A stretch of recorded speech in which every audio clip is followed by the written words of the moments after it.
പള്ളിവാസൽ ഗ്രാമപഞ്ചായത്തിലെ പ്രധാന വിനോദസഞ്ചാര കേന്ദ്രങ്ങളിലൊന്നായ കോട്ടപ്പാറ വ്യൂ പോയിന്റിൽ നിർമ്മിക്കുന്ന വാച്ച് ടവറിന്റെ നിർമ്മാണോദ്ഘാടനം നടന്നു.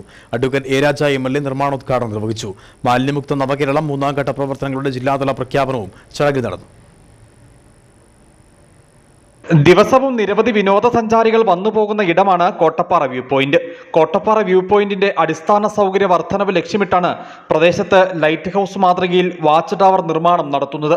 കുരിശുപാറയിൽ നടന്ന ചടങ്ങിൽ വെച്ച് advocate A Raja MLA watch ടവറിന്റെ നിർമ്മാണ ഉദ്ഘാടനം നിർവഹിച്ചു. സാധാരണ ജനങ്ങളുമായി നേരിട്ട് ഇടപെടാൻ കഴിയുന്ന ഒരു വകുപ്പാണ് തദ്ദേശ സ്വയംഭരണ സ്ഥാപനങ്ങൾ.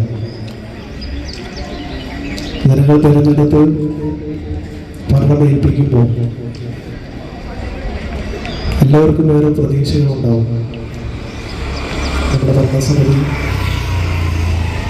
എന്തെങ്കിലുമൊക്കെ നമുക്ക് വേണ്ടി ചെയ്യും എന്ന് പ്രതീക്ഷിക്കുന്ന ആളുകളാണ്. പള്ളിവാസൽ ഗ്രാമപഞ്ചായത്ത് ഭരണസമിതിയെ സംബന്ധിച്ചിടത്തോളം ഈ പഞ്ചായത്തിൻ്റെ കീഴിലുള്ള ജനങ്ങളെല്ലാം ഏറെ ഭാഗ്യവാന്മാരാണ് ഞാൻ കണക്കാക്കുന്നത്. കുരിശുപാറ സ്വദേശി AB സുരേന്ദ്രൻ സൗജന്യമായി വിട്ടു നൽകിയ ഭൂമിയിലാണ് വാച്ച് ടവറിന്റെ നിർമ്മാണം നടത്തുന്നത്. മാലിന്യമുക്ത നവകേരളം മൂന്നാം ഘട്ട പ്രവർത്തനങ്ങളുടെ ജില്ലാതല പ്രഖ്യാപനവും ചടങ്ങിൽ നടന്നു. പള്ളിവാസൽ പഞ്ചായത്ത് പ്രസിഡന്റ് VG പ്രതീഷ് കുമാർ ചടങ്ങിൽ അധ്യക്ഷത വഹിച്ചു. ജില്ലാ പഞ്ചായത്ത് അംഗം അഡ്വക്കേറ്റ് ഭവ്യ, ഗ്രാമപഞ്ചായത്ത് അംഗങ്ങളായ CS അഭിലാഷ്, പുഷ്പ സജി, ആരോഗ്യവകുപ്പ് ഉദ്യോഗസ്ഥർ, മറ്റ് ഉദ്യോഗസ്ഥ പ്രതിനിധികൾ, രാഷ്ട്രീയ പാർട്ടി പ്രതിനിധികൾ തുടങ്ങിയവർ ഉദ്ഘാടന ചടങ്ങിൽ സംബന്ധിച്ചു. News bureau, Adimali.